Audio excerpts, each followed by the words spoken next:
Hej på er! Idag tänkte jag visa er hur man bakar riktigt goda och saftiga lussebullar.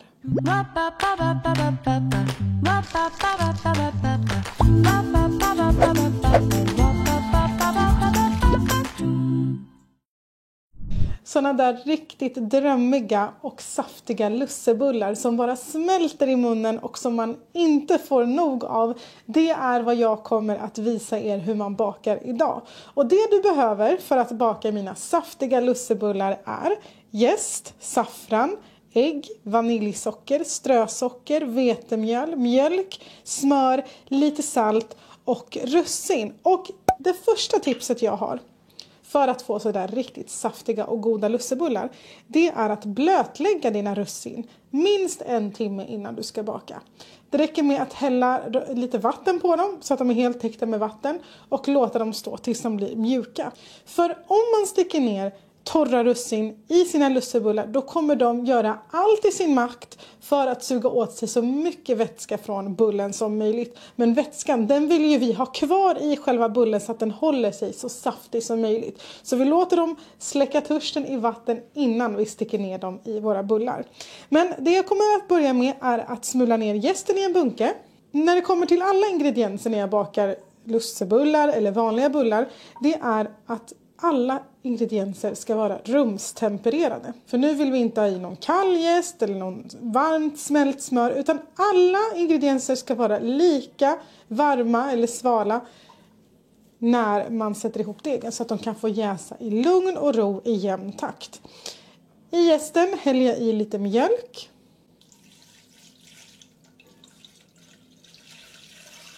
Och så går jag ner med slickepotten bara för att hjälpa jästen att lösas upp i mjölken. Nu är jästen helt och hållet upplöst i mjölken och då går vi i med saffran. Så där, nu har vi en riktigt härlig och gul degvätska som jag nu kommer att gå in med socker. Rumstempererat smör, viktigt att det verkligen är rumstempererat och mjukt när man har i det i sin deg. Det här kommer också att göra lussebullarna härligt saftiga. 1 ägg, det går att utesluta det om man vill.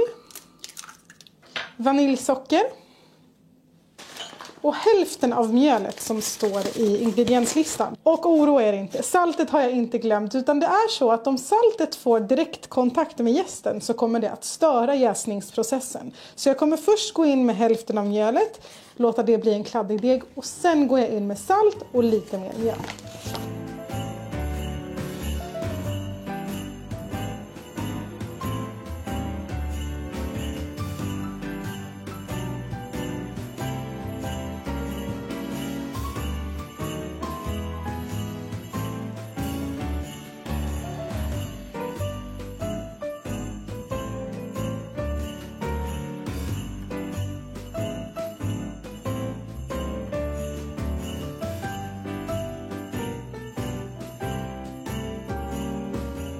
Det misstaget som många gör som gör att de får en kompakt och inte alls luftig lussebulle, det är att de knådar sin deg för kort tid. Man ska knåda längre än vad man tror. I maskin minst 10 minuter och för hand minst 20. Och målet, det är ju en härligt elastisk deg som man kan kavla ut och forma. Så jag kommer att fortsätta att knåda min deg lite till.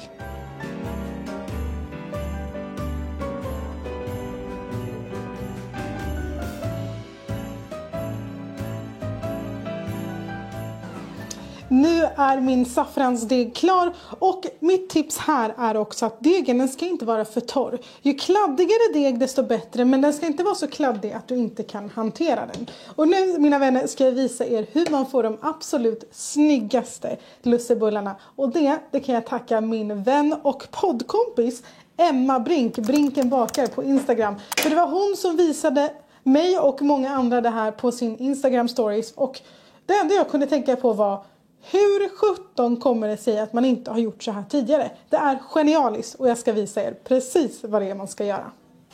Jag ska ha lite mjöl på bakytan. Och ni ser att trots att den är kladdig så släpper degen superfint från kanterna. Man behöver inte ens anstränga sig. Så jag bara knådar den lite så här på bordet. Och jag gör så att jag delar degen i 2 delar.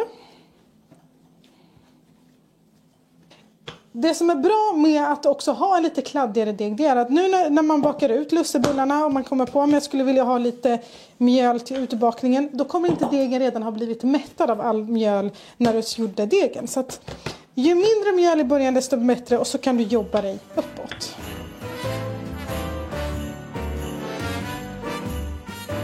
När man kavlar så här, om man vill ha en jämn form, då är det viktigt att man flyttar på degen hela tiden.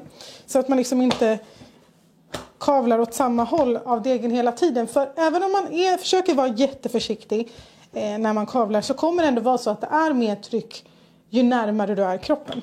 Och oroa er inte, jag har inte glömt vilken video det är jag gör. Jag ska faktiskt visa er det här lilla tricket nu. För istället för att rulla lussebullarna till ojämna korvar så gör man remsor. Jag använder en pizzaslicer. Det viktigaste är bara att det du använder är vasst. Sen kan du egentligen använda precis vad du vill. Och nu ska jag försöka göra lika tjocka remsor av degen.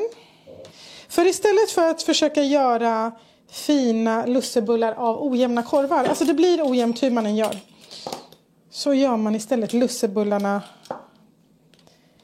av remsor. Och de är ju definitivt mycket jämnare än de där korvarna jag pratade om. Och sen börjar man rulla från ena hållet. Och när man har kommit till mitten så rullar man den andra mot mitten. Så där, världens finaste och jämnaste lussebullar, precis som jag älskar dem.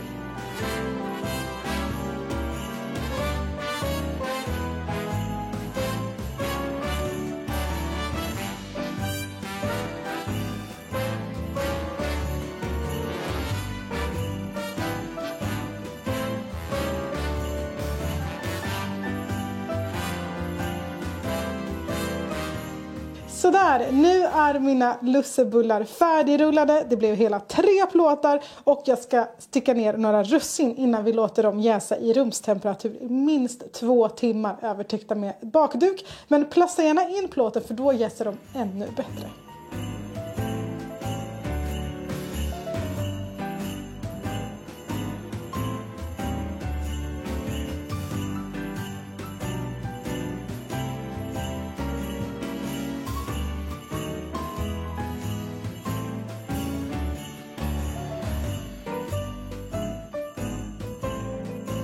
Nu är det ungefär 2 timmar senare och mina lussebullar är färdigjästa. Hur man vet att de är färdigjästa är genom att man enkelt trycker lite lätt med sitt finger på en bulle. Och den här gropen som blir efter fingret, den ska komma tillbaka. Så att man inte ens ser att ett finger har varit där och petat. Nu ska jag pensla dem med lite ägg innan jag gräddar dem i mitten av ugnen på 200 grader i ungefär 20 minuter. Ny pensel. Och sen kommer jag att grädda de här lussebullarna i mitten av ugnen på 200 grader i ungefär 20 minuter. Eller tills de helt enkelt är lite gyllenbruna och helt genomgräddade. Sen kommer jag att ge er mitt absolut sista men också bästa tips som kommer att göra dina lussebullar ännu saftigare.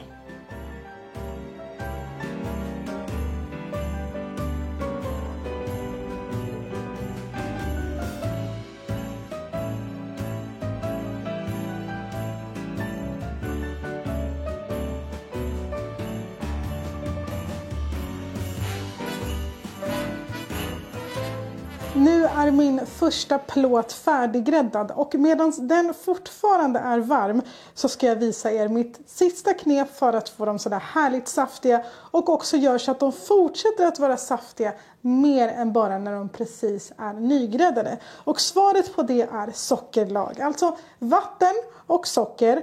1 del socker till 2 delar vatten som jag har blandat ihop och faktiskt värmt på lite så att sockerkristallerna smälter helt och hållet. Och medan lussebullarna fortfarande är varma så penslar jag dem med den här sockerlagen.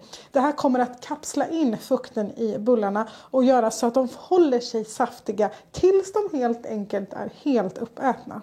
Så där mina vänner, nu är lussebullarna färdiga och redo att ätas. Det här är på riktigt de absolut saftigaste och godaste lussebullarna du kommer att äta. Du behöver inte tro mig, testa själv istället och tacka mig senare. Receptet det hittar du en länk till nere i beskrivningen. Och glöm inte att gilla och kommentera den här videon så blir jag glad. Och prenumerera så missar du inga kommande videos. Ha det så jättebra, hejdå!